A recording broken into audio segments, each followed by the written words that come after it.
Vamos lá.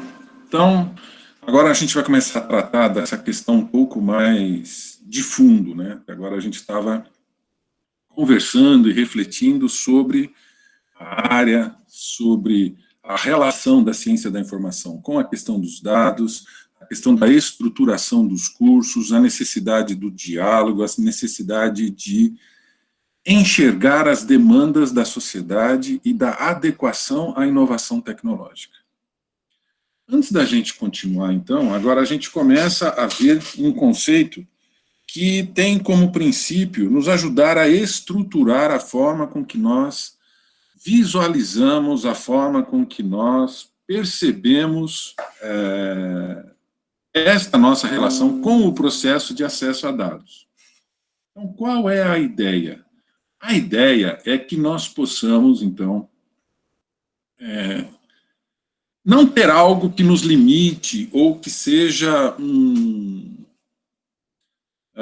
conceito que direcione ou explique o processo, mas antes, um conceito que estruture. Para isso, então, nós vamos fazer um pouco de uma perspectiva histórica, uma forma da gente se contextualizar, perceber o que acontece e o que nos leva a ver a situação como nós estamos vendo hoje. Então, muitos de nós, né, cresceram num ambiente em que sinônimo de acesso à informação, de acesso ao conteúdo, tinha muito a aparência de uma biblioteca tradicional, de um centro de referência onde nós podíamos encontrar, então, as mais variadas informações organizadas de tal forma que pudessem atender à nossa necessidade. Então, desde um trabalho escolar até uma pesquisa mais aprofundada, de um nível mais elevado, a gente tinha como referência, como ponto de apoio, um centro onde havia um estoque de conteúdo que estava ao nosso alcance. Isso pode parecer uma coisa óbvia e uma coisa assim até banal, mas no fundo isso acaba norteando a forma com que nós lidamos com o conhecimento. O simples fato de mudar o paradigma de forma tão rápida para um cenário em que agora o conteúdo está ao alcance de um clique, muda a forma com que nós nos relacionamos com esse conteúdo. Então, Michel Serres fala muito disso, né, dessa ampliação do que somos. Se, num primeiro momento, nós tínhamos as alavancas que nos permitiam ampliar as nossas potências de agir, as nossas possibilidades de ação, aumentando a nossa força mecânica, hoje nós temos dispositivos que permitem que nós tenhamos um estoque de conteúdo ao nosso alcance, de tal forma que começa a haver um imbricamento entre a relação do que sabemos e do que temos acesso. Então é diferente. Então muitas vezes a gente tem a sensação de que sabe sobre algo. Por quê? Porque aquilo está ao alcance de um Google. Eu posso, e já tem gente falando até em verbo dessa forma, eu posso googlar, né, eu posso fazer uma busca, olha que absurdo, né, eu posso fazer uma busca e identificar qualquer conceito em uma velocidade, às vezes, até maior do que aquela que eu faria se ficasse tentando lembrar a partir dos meus estoques. Isso impacta na forma com que nós lidamos com a nossa gestão, inclusive, da memória. Então, há uma ampliação, um imbricamento entre nós e a tecnologia. Isso já vem acontecendo há muito tempo, mas se acelerou de forma muito acentuada nos últimos anos, com o desenvolvimento das interfaces e, principalmente, da conexão. Então, a conectividade nos permitiu ter acesso a conteúdos que nem mesmo mais temos o controle sobre onde ele é guardado. Então, agora nós temos acesso a conteúdos que estão em um lugar, entre aspas, qualquer, que nos leva, inclusive, a definir este conceito dessa insciência da localização do que estamos utilizando para chamar de nuvem, né? Como se fosse algo indefinido, algo que é aleatório ou pouco conhecido, quando na verdade ele tem uma localização exata, ele tem todo um tratamento específico, ele tem todos os atores envolvidos na sua gestão, ele tem influência de quem o gere e de quem o detém. Então, tudo isso gera uma série de consequências que muitas vezes não são perceptíveis para nós, enquanto usuários. Só que nós estamos falando de ciência da informação. Nos cabe refletir e perceber todas estas nuances para que nós possamos, então, participar deste processo. Não só colaborando com o encurtamento dessa distância entre o usuário com a sua necessidade ao conteúdo, mas também refletindo sobre os impactos que isso pode causar.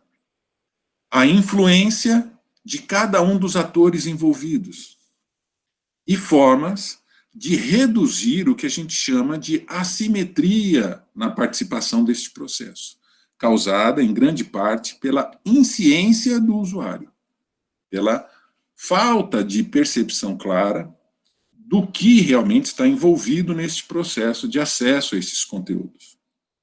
Esses impactos não são alvo da nossa disciplina. Nós só tocamos nesse assunto para que nós possamos perceber a importância de olhar para este processo de uma forma mais estruturada, de uma forma mais cuidadosa, já que nós saímos de um cenário em que o contato físico com a informação nos dava um controle, mesmo que superficial, sobre o que acessávamos. Então, nós tínhamos a consciência do que estávamos lendo, que obra é essa, quando ela foi feita. Ela tinha estabilidade. Então, se eu estou buscando, vamos pegar um exemplo bem simples, uma simplificação disso que a gente está falando. Quando eu acesso um verbete vou falar alguma coisa agora que talvez alguns de vocês nem se lembrem mais do que se trata, mas acessar um verbete na Barça é uma coisa, é uma enciclopédia, então eu sabia quando ela havia sido impressa, quem eram os responsáveis, se havia ou não uma diretriz por trás e assim por diante. É diferente de acessar um verbete na Wikipedia. E é diferente de acessar o conteúdo ou a definição de um conceito pelo Google. E é diferente de acessar esse conteúdo através de um blog, e assim por diante. Onde eu vou perdendo, então, a percepção dos envolvidos naquele conteúdo. E é um conteúdo tão amplo e tão fácil o seu acesso, que eu acabo não tendo condições, tempo, de fazer essa checagem. Então, na maioria das vezes, nós nos contentamos com o contato direto. E quando eu digo nós, estou falando no sentido de usuário, não estou falando cientista da informação, não estou falando aquele que já pesquisa, que é da área da ciência da informação e que, portanto, está pesquisando sobre o tema. Não, eu estou falando sobre realmente perceber o que isso tudo significa. Então, para a minha geração, ver uma tela como essa, ver um teclado como esse, resgata até o cheiro do óleo que tinha para quem não conhece, né, essa é uma impressora real-time. Por quê? Porque ela já imprime no momento em que você digita, ela é muito eficiente. Então, você já imprime no momento em que está montando o seu texto.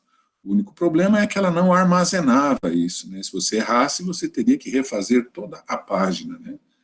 Mas era a ferramenta que havia. Então, usamos por quantos anos essa ferramenta, né? Ela nos definia, ela permitia estruturar o nosso resultado com uma apresentação mais formal, digamos assim. Mas o que está causando isso, então? O que está acontecendo? Qual é o caminho que seguimos, né? Caminhamos para o conforto. Então, hoje é muito mais fácil você digitar num dispositivo que armazena, muitas vezes você nem precisa mais digitar. Já não temos mais os cursos de datilografia. Muito em breve, provavelmente, não teremos mais que digitar, escrever. Nós Vamos ditar o texto, quando muito, ou ele vai propor o que estamos querendo escrever com pequenas reações nossas, de concordância ou não. Então, imaginem os impactos que isso pode causar. E nem estou falando na questão física, quando eu brincava que não tenho feito exercícios, essa não é uma foto minha. Eu ainda não estou nesse... Cheguei muito perto disso, mas eu estava de barba, então não sou eu. E, portanto, é este cenário que nós temos que estar atentos. Não é uma questão de nos preocupar, de criar medo, ou ficar preocupado com o fim do mundo, né? Eu, num discurso, alguns anos atrás, falando sobre a questão da construção de senso comum e da interferência de grandes companhias no uso de algumas ferramentas, principalmente de redes sociais, fui chamado de apocalíptico. E é muito legal, porque agora sai um documentário, O Dilema, né, que está na Netflix, acho, e fala exatamente o que eu falava há uns 4, 5 anos atrás, e aí todo mundo assusta, como se fosse uma grande novidade. Isso já vem acontecendo. Nós vamos falar muito sobre isso na próxima aula, que um dos tópicos que nós vamos tratar é de volta para o futuro, né? O que acontece, o que realmente é novidade e o que não é neste cenário todo. O que realmente é uma mudança de paradigma ou uma simples aceleração de recursos. Por que eu falo em aceleração de recursos? Biblioteca, quando eu fui apresentado para uma biblioteca, eu fiquei maravilhado com um recurso fantástico que ela tinha. Uma ficha que me permitia achar conteúdos estruturados, organizados, de tal forma que eu ia direto já na obra que eu precisava, só pelo código que eu identifiquei numa gaveta, que estava lá numa fichinha, né? Eu sei que tem muita gente morrendo de saudade agora desse gaveteiro, né? E era a forma que tínhamos.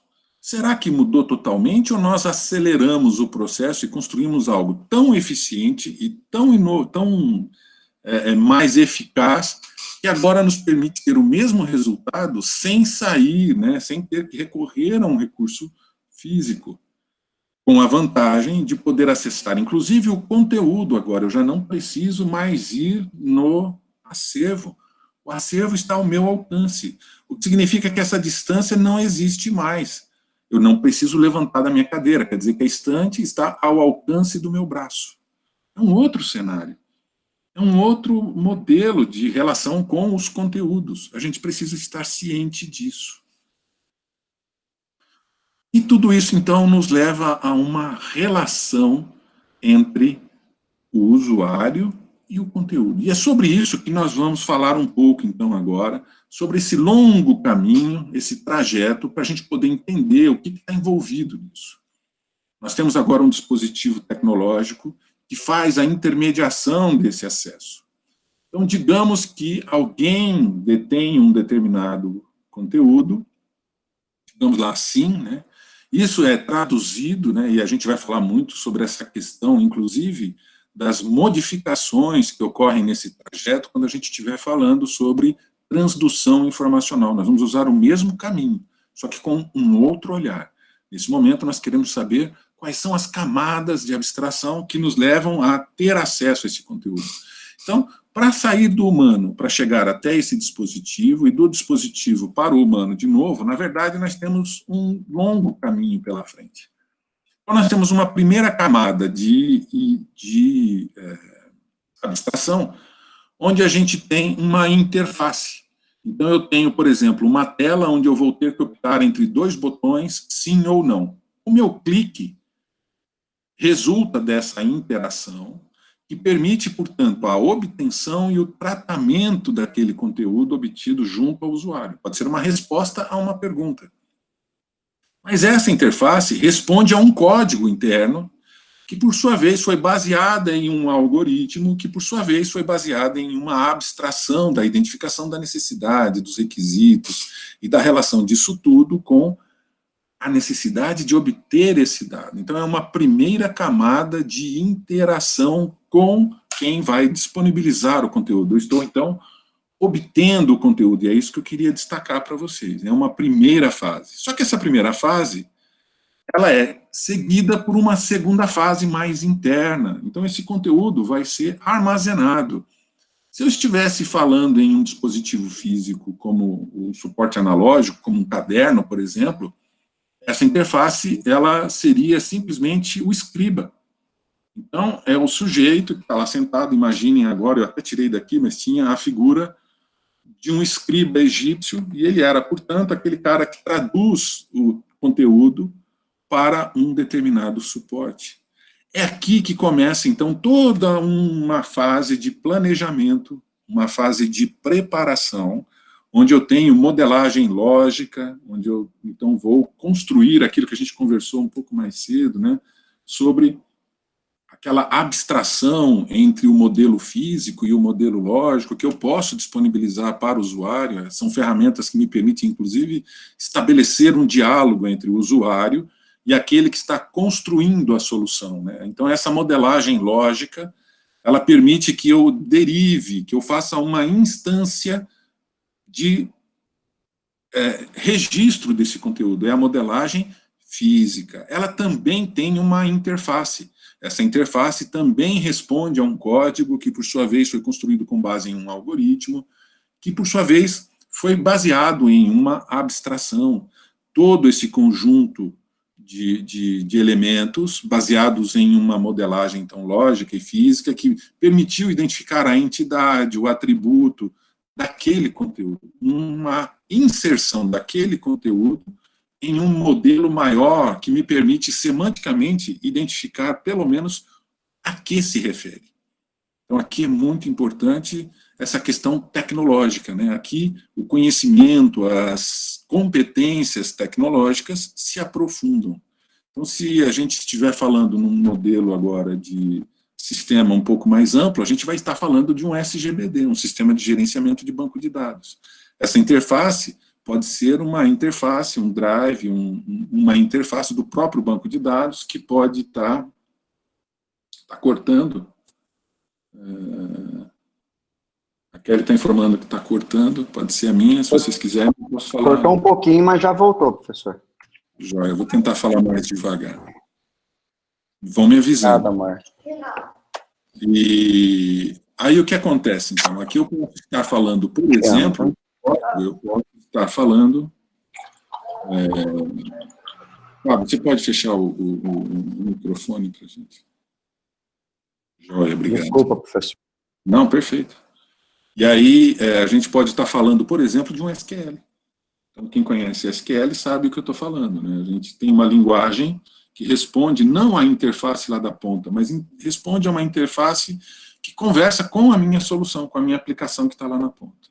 Aqui, o conhecimento já é muito mais tecnológico. Isso aqui, então, está permitindo que eu registre esta informação. Legal.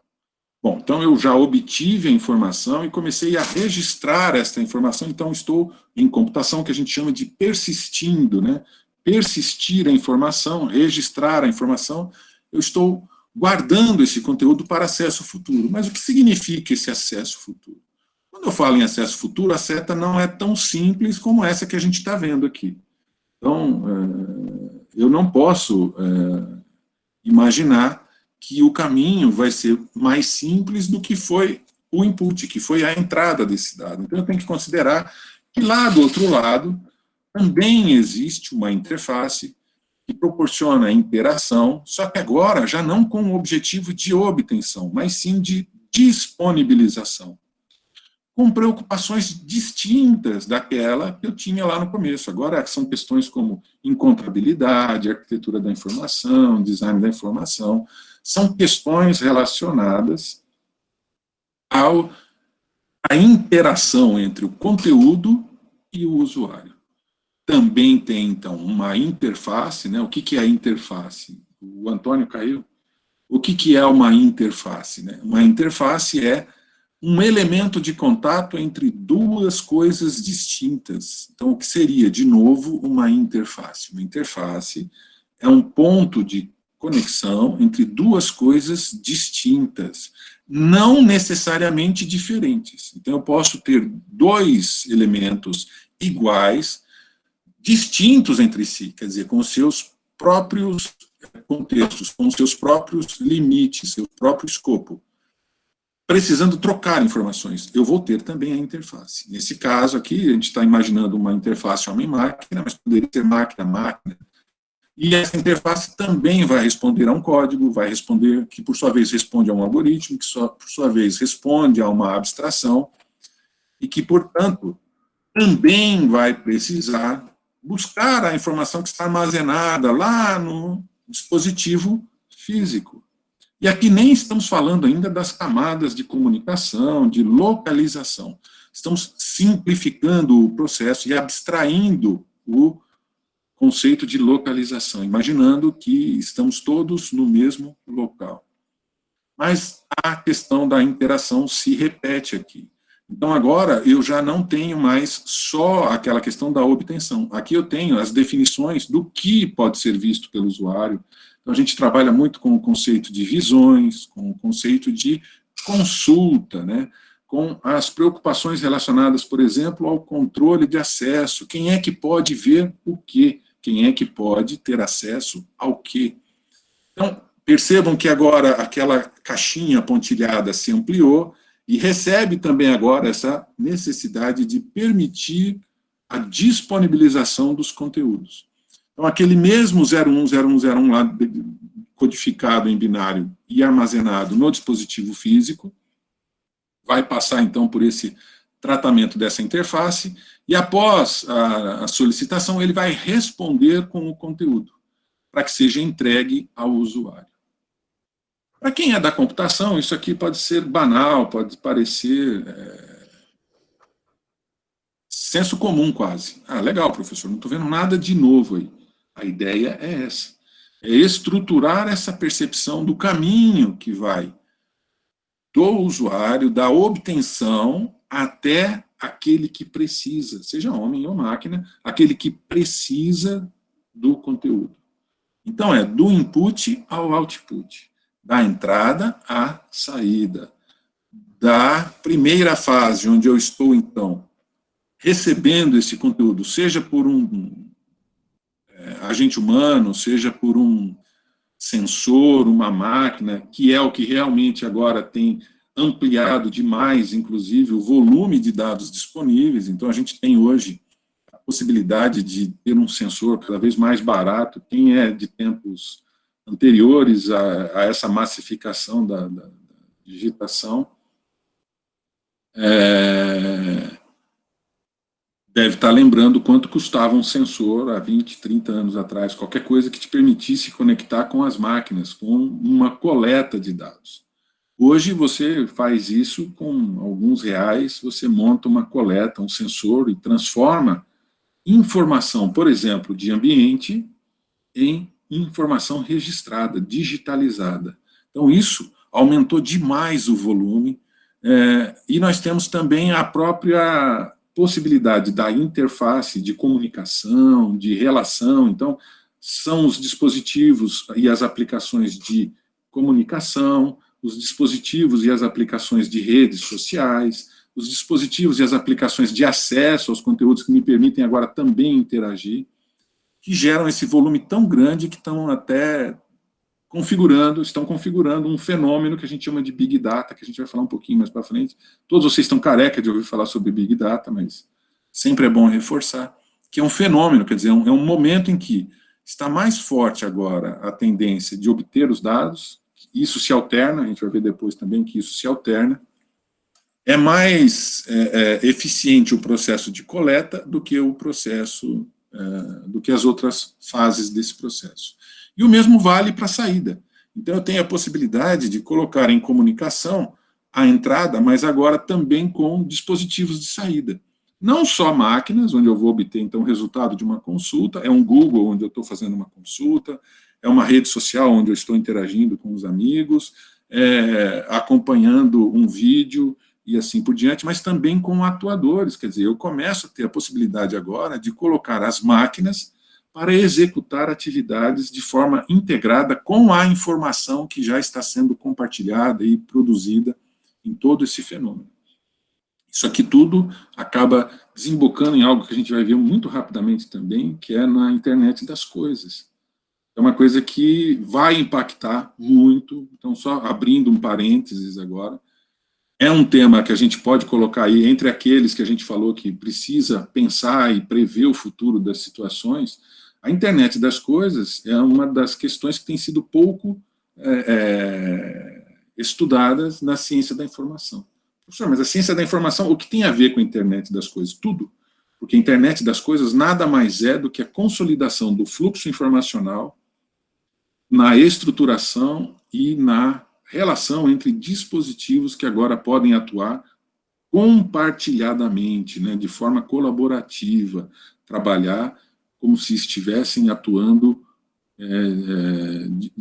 em um ambiente de controle único. Então, isso é muito complicado, isso é muito no sentido de impacto que isso vai gerar, de necessidade de explicitação do que realmente está fluindo nessas redes e o potencial que essas interações entre os dispositivos podem gerar. Sim, a Cisco, nós temos várias fontes aí de informação sobre isso.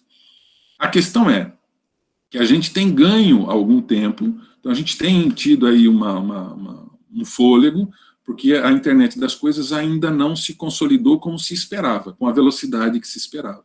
Isso acabou dando um fôlego para a gente, e eu acho que é uma oportunidade aí, fecha parênteses, né? A internet das coisas não é tema da nossa disciplina, mas vale a pena colocar aí como uma luzinha para ficar todos atentos a essa questão.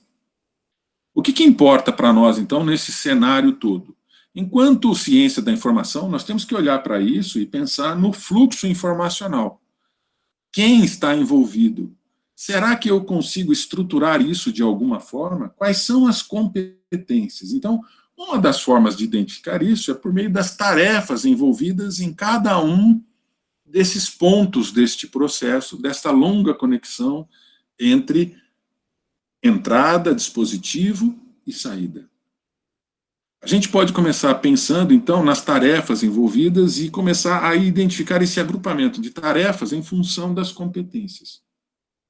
Isso nos permite, então, um olhar estruturado sobre isso tudo, que nos permite, então, identificar essa primeira fase como uma fase que tem conjuntos de competências correlatas. E a gente vai ver muito isso ainda durante a disciplina para exemplificar e para tentar explicitar isso que a gente está falando. Então, é um primeiro momento onde nós estamos obtendo o dado, é uma fase de coleta. A gente confunde essa questão e acha que é o simples colheita, né, que é a simples obtenção do dado. Na verdade, a gente tem que pensar que essa fase engloba uma série de tarefas necessárias para que eu tenha contato, para que eu tenha, então, o dado à minha disposição. Então, nesta fase, para esta necessidade, eu vou ter aí um conjunto de competências envolvidas. É aquele momento, então, em que eu estou planejando, instanciando e executando a obtenção dos dados. Eu preciso conhecer o meu usuário, eu preciso saber como fazer a relação com ele, quais são os requisitos dessa interface. E aí entra uma série de outros fatores que nós vamos ver daqui a pouco, inclusive. Mas é aquele momento em que eu estou obtendo os dados.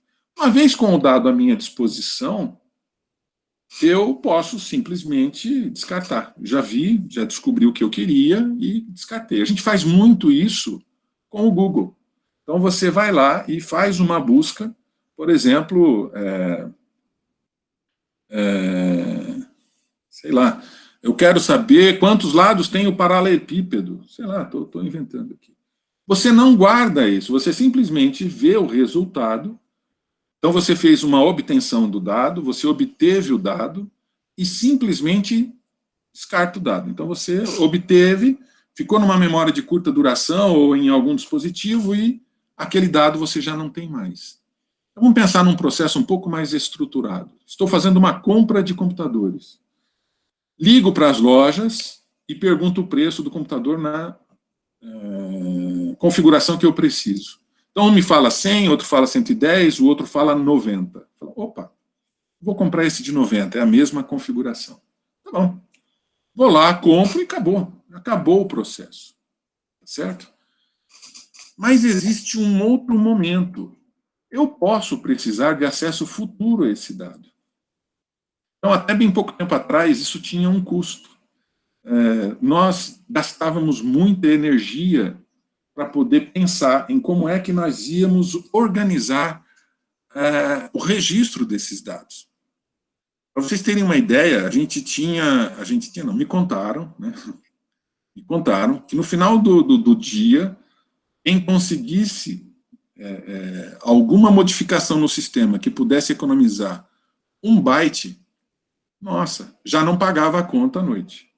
Por quê? Porque era muito caro armazenar. O disco rígido parecia uma panela que você pegava em cima com uma alça, colocava, girava e tirava. E a gente chamava de panelão mesmo, o disco rígido, era caríssimo. Então, armazenar cada byte era muito caro. Então, você ficava fazendo manobras para reutilizar os bits que estavam ali dentro de cada byte para poder ganhar em armazenamento. Então, era muito importante, era caro. Hoje não, hoje você pode armazenar, você nem se preocupa o formato, você nem se preocupa mais em compactar, ninguém mais fala em compactar arquivos. A gente já muito pouco se fala sobre zip, ARC, que eram formatos de compactação que a gente era obrigado a usar para poder. Senão não cabia as coisas, né? No final da década de 80, eu fiz uma aplicação que, inclusive, a gente conseguiu vender no país inteiro. Ele emulava uma consulta como se fosse um ambiente hipertexto. Não havia, né? Era tudo ambiente caractere. O Windows era incipiente ainda, ninguém falava Windows 3.1, era muito difícil de instalar, todo mundo usava ambiente caractere. A gente fez um sistema de legislação previdenciária, onde a gente, então, disponibilizava todo o conteúdo da legislação, jurisprudência, casos, e tudo isso organizado e com índices, né, que me permitiam acessar isso. Então, eu estava no meio do texto, aparecia em highlight algumas palavras, eu ia com a setinha, o highlight parava em cima daquilo, eu dava enter, que é o mouse, né, a gente não tinha o mouse, ele parava em cima, a gente dava enter e acessava o determinado conteúdo. Era um menu não hierárquico, era um acesso não hierárquico aos conteúdos. Mas por que eu estou falando tudo isso? Eu tinha que mandar isso para os usuários. Como é que a gente fazia, então? Tinha que colocar em disquete de 5 1/4. Vocês não fazem ideia da ginástica que era para colocar aquele conteúdo em disquetes de 5 1/4. Então, eu tive que aprender como ligar funções em C dentro de uma linguagem de programação que existia na época, que era o Clipper. Aí o Clipper não dava conta também, a gente usou um cara chamado Joiner. Então, a gente embutia programação em C para compactar e descompactar na hora de usar isso. E a gente conseguiu colocar em 5 disquetes. Nossa, foi uma festa. A gente conseguiu colocar, a gente não, né? Conseguimos colocar em 5 disquetes. A gente mandava isso para o Brasil inteiro. E o cara tinha que ficar colocando lá 5 disquetes para instalar. Mas foi um sucesso. Saiu na Folha de São Paulo, no Estadão. Foi uma época de ouro. Qualquer dia, até o final da disciplina, eu mando minha foto para vocês verem aí da empresa como é que era. Por que eu estou falando tudo isso? Porque é o momento em que eu estou guardando aquele conteúdo e que agora exige um conhecimento mais tecnológico. Então, aqui, ainda hoje, o conhecimento exigido é de cunho tecnológico. As competências têm características em comum e estão mais relacionadas a um conhecimento tecnológico. Eu preciso entender de como eu vou fazer isso. Ah, professor, não, mas hoje eu guardo numa planilha, por exemplo, é de conhecimento amplo e todo mundo sabe. Não, mas nós estamos falando agora de conhecimento para armazenar conteúdos em um volume maior. Então, a parte realmente física, essa parte mais densa, essa parte mais física, ela realmente exige competências outras, que não aquelas exigidas lá na coleta. Então, muitas vezes, mesmo o programador, mesmo o cara da computação que faz a interface, não é o cara que faz o banco de dados. A gente tem profissionais que são preparados para atuar no banco de dados. Então, o DBA, muitas vezes, o Database Administrator, né, o gestor do banco de dados, muitas vezes não sabe fazer uma interface. Ou, quando sabe, não tem as competências necessárias para fazer aquela interface. O desenvolvedor, a mesma coisa. O cara que programa em Python, nem sempre ele sabe fazer um tuning no Oracle. Nem sempre o cara que está fazendo a interface tem competências, porque é um perfil diferente. São pessoas diferentes, são conjuntos de competências distintas. A própria atualização dos dois é distinta. Enquanto um está acompanhando o desenvolvimento da linguagem de programação, conhecendo bibliotecas, novas versões, recursos, funções, o cara do banco de dados está conhecendo recursos de administração de memória, de espelhamento, de modelagem para ganhar, às vezes, segundos, né, em uma consulta. Então, são perfis distintos. Então, eu passei por uma primeira fase de coleta, onde estamos mais próximos do usuário, da fonte do conteúdo, para um momento em que agora eu cuido do registro, do armazenamento. E o mesmo acontece quando eu começo agora a me preocupar com a disponibilização. Mas antes disso, vamos voltar ao nosso exemplo. Comprei os computadores, mas agora me veio uma preocupação. E se alguém me perguntar como é que eu cheguei a esta decisão? Meu gerente pode querer saber por que eu escolhi comprar da loja C e não da loja A. Então eu vou lá no meu caderno e faço uma anotação com a minha letra mesmo, do jeito que eu acho que eu preciso ali para lembrar, e anoto que os 3 valores, o dia, mas sem nenhum, vamos dizer assim, metadado, nada que... Porque eu estou armazenando. Então, eu estou registrando para acesso futuro, mas não estou preocupado com quem vai precisar acessar isso. Vai surgir um momento em que o meu gerente vai chegar para mim e vai falar assim, olha, eu quero saber como é que foi a compra do computador. É um segundo momento, diferente daquele do armazenamento. Se a gente for pensar no processo como um todo, já é um terceiro momento. Eu vou ter que pensar em uma forma de apresentar isso para ele. Então, eu vou ter que modelar um relatório, eu tenho que entender agora, não mais da parte física, da parte tecnológica, não mais da interação com a loja, de como é que eu falei com a loja, eu vou ter que entender agora de quem vai precisar desta informação.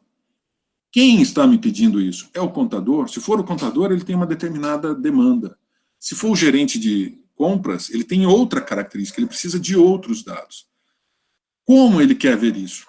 Ele quer só do computador ou ele quer saber de tudo que eu comprei? Então, eu começo a pensar agora em uma questão de disponibilizar esses dados. Eu começo um novo momento, uma fase em que a minha preocupação é a recuperação daqueles dados. Poderia ter dado nome nessa fase de disponibilização, mas não é só a disponibilização, é algo mais complexo, é algo amplo, que inclui outras características.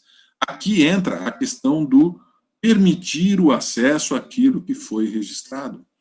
Então, eu tenho não só a disponibilização em si, eu tenho um conjunto de competências necessárias que me permitem enxergar aquele que precisa do conteúdo. É uma terceira fase com características e competências distintas daquela que eu tinha lá na coleta, distintas daquela que eu tinha no armazenamento. É uma fase de recuperação dos dados. Por que a gente fala, então, isso em termos de dados e não só de informação que abrange tudo? Porque todas essas fases ocorrem de forma distinta quando a gente fala de dados e de informação. Nós vamos ver alguns detalhes mais à frente dessa, inclusive, comparação entre recuperar dados e recuperar informações. São questões distintas. É diferente eu buscar uma informação, por exemplo, no Google, e buscar um dado mesmo no Google. O resultado esperado é outro. As formas de avaliar o que eu estou obtendo são distintas. Então, são questões que nós vamos falar um pouco mais à frente. Mas aqui o que a gente precisa perceber é a diferença entre estes momentos, nesta caminhada entre a obtenção do dado, o registro do dado e a sua disponibilização. Então, coleta, armazenamento e recuperação.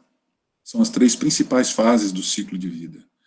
Elas são estanques e não ocorrem ao mesmo tempo? Não, não é assim. Eu posso ter processos em que estas fases coexistem. Então, eu posso ter um processo de coleta que é contínuo. E a minha preocupação com a coleta continua, eu continuo coletando. Mas existe. Então, apesar de pensar em termos de fase, elas podem coexistir. Agora, eu não consigo ter um armazenamento se eu não tiver a fase de coleta. E eu posso ter a fase de coleta, mesmo ainda sem ter a fase de armazenamento. É por isso que ela vem antes. Então, eu obtenho, armazeno, e posso estar armazenando enquanto obtenho, mas isso vai permanecer então, e posso disponibilizar isso já a partir do momento que eu começo a armazenar, eu começo a permitir a recuperação, que também só é passível de acontecer se eu tiver pelo menos uma fase de registro em algum suporte, mesmo que temporário, para que isso possa ser disponibilizado. Então, são fases distintas, principalmente em função das competências exigidas e das tarefas envolvidas, que são, então, a origem para que a gente possa identificar essas competências. Este conjunto, essa identificação de fases, é que nos permite, então, perceber isso de forma cíclica, inclusive pensando já num momento de descarte. Então, tudo isso acontece e eu posso, e era muito mais presente até bem pouco tempo atrás, essa questão do descarte. Eu coletava informações, armazenava e permitia a recuperação, e pode, inclusive, retroalimentar a minha coleta. E sempre me preocupando com o descarte. Essa questão do descarte caiu em prestígio, vamos dizer assim, em importância com o barateamento dos suportes. Hoje, eu consigo tratar essa questão em termos, a gente vai falar muito sobre isso na próxima semana, mas os volumes que a gente trata são incomparáveis em relação ao que fazíamos algum tempo atrás. Então, é importante a gente lembrar que isso perdeu importância, mas vai voltar à tona, está ganhando relevância de novo por questões de privacidade e de valor que esses dados passam a ter quando agregados a outros. Por isso que a LGPD, agora quando se fala em lei que proteja os dados, principalmente dados pessoais, uma questão chave que aparece é como você vai descartar esses dados? Quando? Por quanto tempo você vai manter esses dados?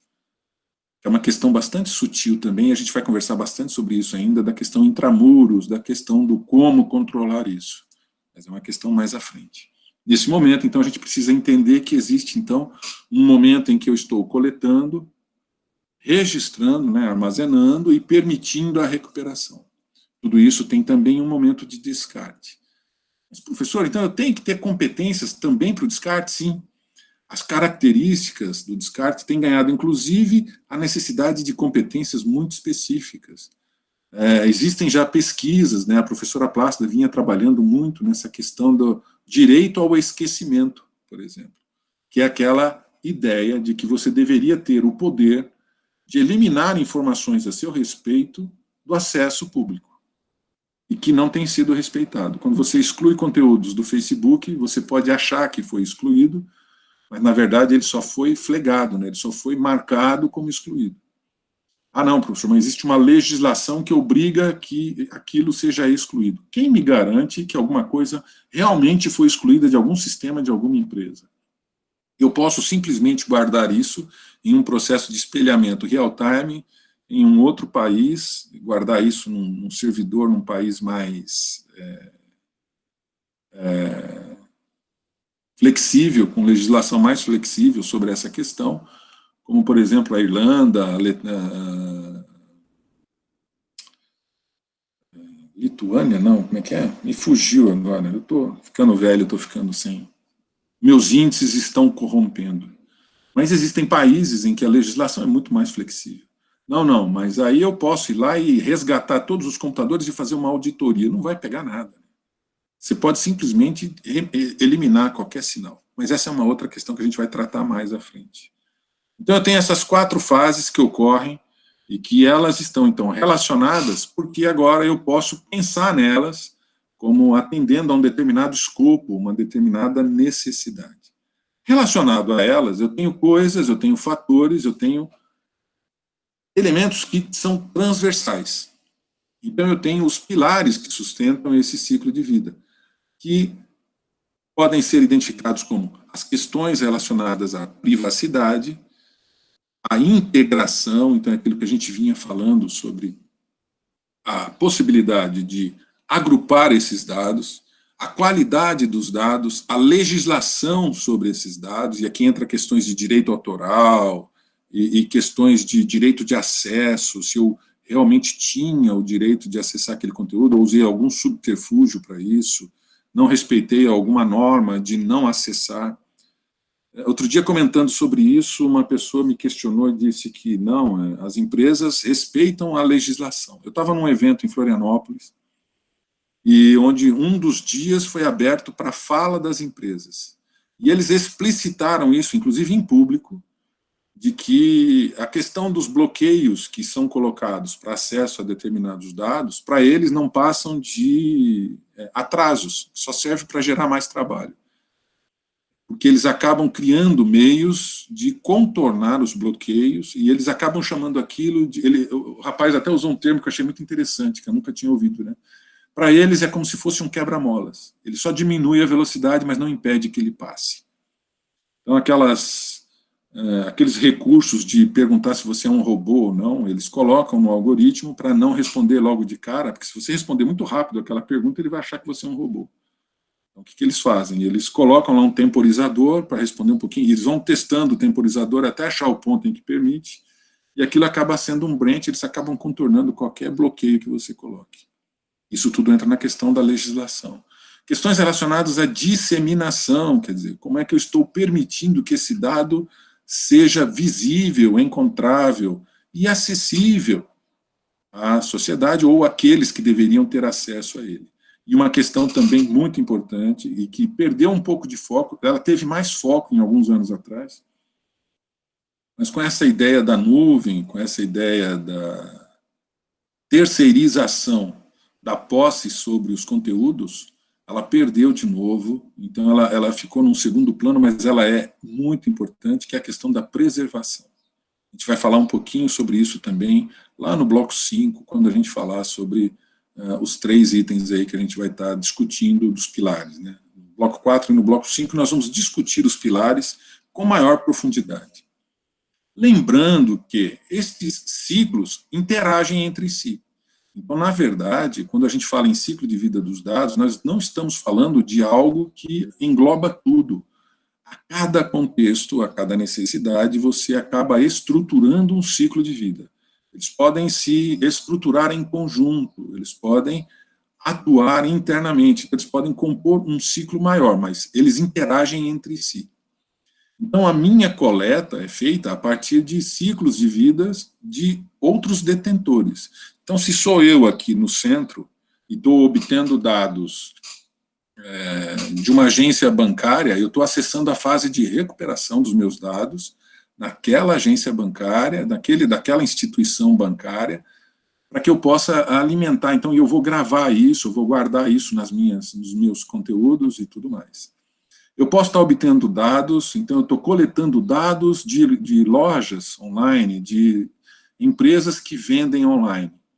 E da mesma forma, eu também acabo consolidando e permitindo fases de recuperação, em que outros ciclos de vida alimentam a sua coleta a partir da minha disponibilização de dados, a partir da minha recuperação, aquilo que eu permito que recupere.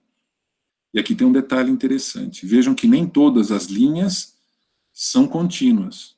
Aqui a gente está tentando representar que muito do que é recuperado a seu respeito é de forma insciente. Então, nós não temos ciência sobre tudo que é coletado a nosso respeito. Quem que comentou aqui que leu o artigo da Elaine, né, da Afonso? Foi o Fábio, né? Eu, professor. Até depois tem umas perguntinhas aí em relação aos momentos aí. Ótimo. Coleta, armazenamento. No final a gente abre. Guarda e vai anotando já. E aí, o que acontece? Essas linhas pontilhadas representam a coleta que é feita sobre nós, sobre os quais nós não temos ciência. Então, são coletas que são feitas a nosso respeito, sobre as quais nós não temos ciência. Então, se vocês colocarem, por exemplo, um firewall na sua máquina, vocês vão assustar com o volume de pacotes que saem da sua máquina, mesmo quando você não está fazendo nenhuma operação. E o mais interessante, quando você começa a mapear o IP para onde esse pacote ia, você vai descobrir, inclusive, de outros países e de coisas que você não faz ideia do porquê. Ao olhar dentro desses pacotes, você vai descobrir que você não consegue decifrar o que está sendo levado a seu respeito. Mas você não pode nem reclamar, porque quando você instala as aplicações, você concorda que vai fornecer esses dados e que quem está obtendo esses dados vai manter sob sigilo e vai usar somente de forma adequada ou dentro do melhor para, se vocês tiverem a oportunidade de ler, por exemplo, a licença, a questão de privacidade do Windows, por exemplo, que eu sei que vocês todos já leram, né? E tudo que vocês instalam, vocês leem lá, a privacidade, que é um texto curto de 45 páginas, para instalar qualquer coisa, você é instado, né, a concordar com aquilo, clicando aceito ou não. Se você clicar não aceito, você não instala. Se você clicar aceito, você está abrindo mão da sua privacidade e deixando que eles acessem o que eles acham que precisa, mas sempre com as garantias de que não vão disponibilizar e que isso vai ficar sob controle de quem está coletando. Então, essa é uma questão muito importante. Então, os ciclos se conectam. Então, a gente tem aí não só um ciclo, né, mas a gente tem, então, os ciclos se conectando. Então, quais são esses fatores? Né? Esses fatores são, então, privacidade, integração, qualidade, legislação. E aí a gente, mais importante até do que a definição deles, é pensar nas questões que surgem a partir deles. Vamos pegar a privacidade, por exemplo, que vai ser alvo acho que do bloco 4. A coleta desses dados não proporciona risco de privacidade para os indivíduos ou entidades referenciados por eles? Vejam que eu estou até falando em referenciados, não estou só falando diretamente ligados a eles. Então, muitas vezes você pode estar aparecendo numa foto, um colega tirou em uma festa em que você não gostaria de que soubessem que você estava na festa, mas a foto foi tirada e ele postou na rede social dele. Não precisa nem marcar, você está lá, você está exposto, você nem sabe que está exposto. E isso é o de menos, né? Essa é a questão menor. Existem muitas informações que são coletadas, então aqui a gente está falando da coleta. Agora, uma vez coletados, será que esses dados armazenados podem representar um risco à privacidade dos indivíduos ou instituições neles referenciados de alguma forma? Será que eu posso armazenar esses dados? Eu tinha o direito de armazenar esses dados? Durante a recuperação, quais são os riscos à privacidade dos indivíduos ou entidades referenciados pelos conteúdos recuperados? E assim por diante. Então, a gente tem muitas questões que podem surgir, e isso para cada uma das fases, né, para cada um dos fatores relacionados a cada uma das fases. Mas aí eu vou chegar num ponto em que eu queria, que é aquilo que eu abri a minha fala. Professor, mas para que serve, então, se ele não define nada, se ele apenas me permite um olhar para este processo, para que ele serve? Por meio dele, então, eu posso pensar em tudo que eu estou fazendo, pesquisando ou identificando, inclusive como um frame. Então, eu posso pensar que, na coleta, eu tenho questões de privacidade, de integração, de qualidade, de legislação, de disseminação, de preservação e assim por diante. Isso vale para as demais fases, armazenamento, recuperação, descarte. Então, por exemplo, nós temos pesquisadores que são especialistas em uma fase. Então, esse pesquisador cuida da questão da coleta. Ele se preocupa, então é uma pesquisa, é uma temática bastante aberta. Ele teria que considerar todos os quesitos, né?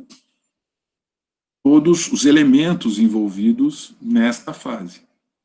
Nós temos outros pesquisadores que cuidam só de recuperação. Então, ele se preocupa só com a questão de como esses dados são disponibilizados. É diferente de como eles são coletados. Quem os coletou está disponibilizando como? E aí ele considera, então, privacidade, integração em todos esses quesitos. Continua uma temática aberta, mas tem um direcionamento, tem um viés, tem uma estrutura. Alguém pode pesquisar só sobre privacidade. Então, se ele se especializa na questão da privacidade, ele pode, então, passar a se preocupar com a questão da privacidade em todas as fases. Também é ainda uma pesquisa aberta, mas agora com um norte. Ele vai tratar de questões relacionadas à privacidade. Ou eu posso pensar na privacidade em termos do que está sendo disponibilizado. Por exemplo, isso tem sido muito destacado ultimamente, né? Como é que as redes sociais têm tratado a questão quando um conteúdo fere a privacidade de alguém? Quanto tempo eles levam para responder sobre isso? Como eles tratam essa questão?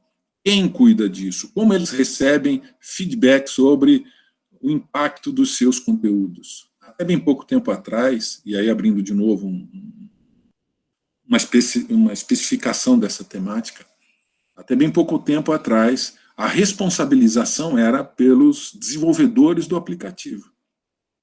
Cada vez mais, eles estão tendo força e capital político para se isentar disso. E colocam o peso dessa responsabilidade sobre quem publicou.